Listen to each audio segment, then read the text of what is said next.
Hello everybody. Good morning. We here down at the river, we thought this is a good setting for today's conversation where we want to talk about the importance of nature. Not only important for us personally and for our spirituality, but also in a broader sense, being important to us as a human race, to be exposed to nature, to experience nature. The other day we had a conversation and we touched on the importance of that, and you had a good take on it. Share that a little bit with us again this morning. Well, I feel that we are ourselves nature. We are part of nature. So we are no different than our pets or the trees outside.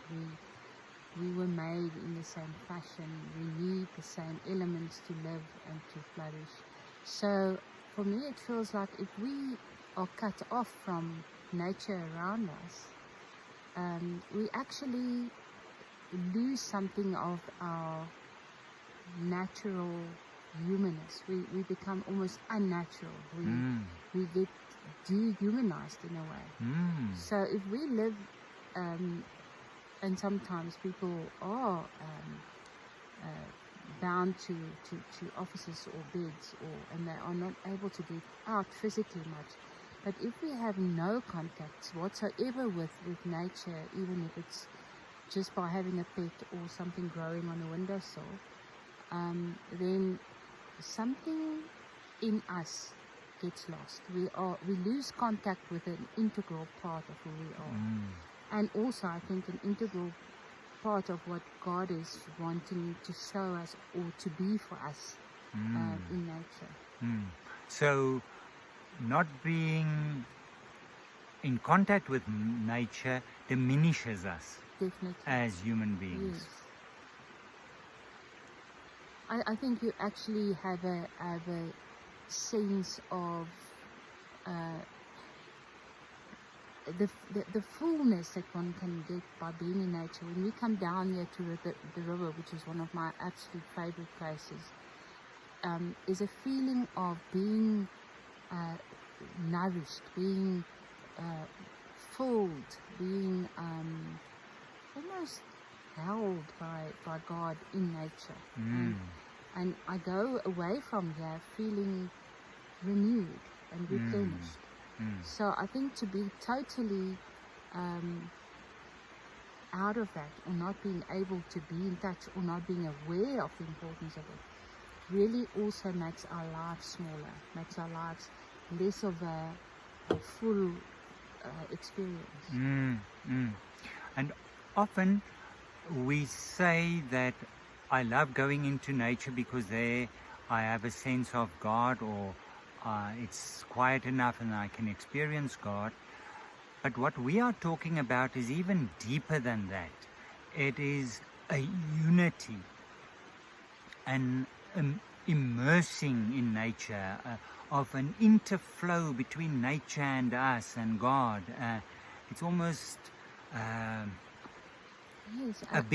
one single big organism where everybody is playing a part. So experiencing God in nature is more than a mere backdrop for our experience. It is more organic than that. I think God is in nature as He is also in us. So in terms of expressing Himself through nature, God shows us creativity, He shows us constant change, He shows us growth and death and resurrection and all of those things that He wants us to be aware of as elements of Himself.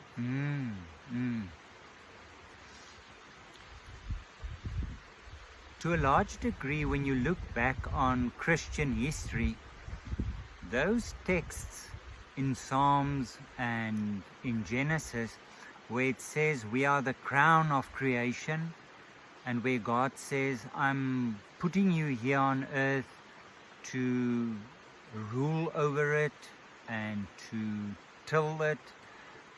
To a large extent, we've interpreted that ruling over and being the crown of creation as a license to exploit earth.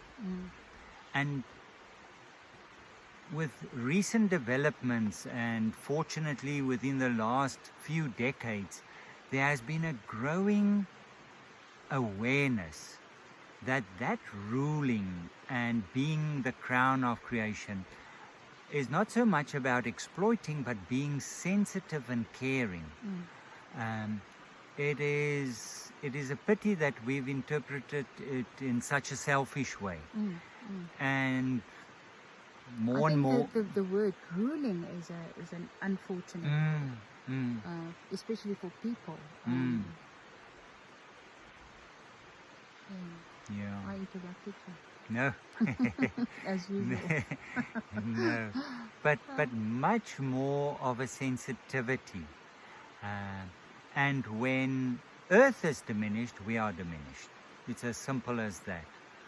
And we have a very small image and experience of God as well. And I think we need to realize that we as a human race can die out.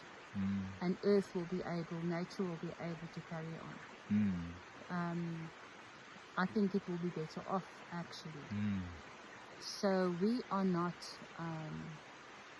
indispensable to nature at all, which is such a pity, because we can also, on the other hand, we can actually also destroy nature, which we are doing. So in that sense, we are so powerful that we can actually destroy this. It is so sad to have experienced during COVID time, when all the human activity died down to a large extent, how much space it created for nature to be rejuvenated again. That's a good example of what you were saying. Exactly. We are going to step out of the picture now, and we're going to leave the camera on so that you can experience the sounds here of the river and of the birds, whatever comes into picture while we're out of the picture, and just be immersed in that. I hope you enjoy it. It was lovely to share this with you. Take care until next week. Yes, keep well.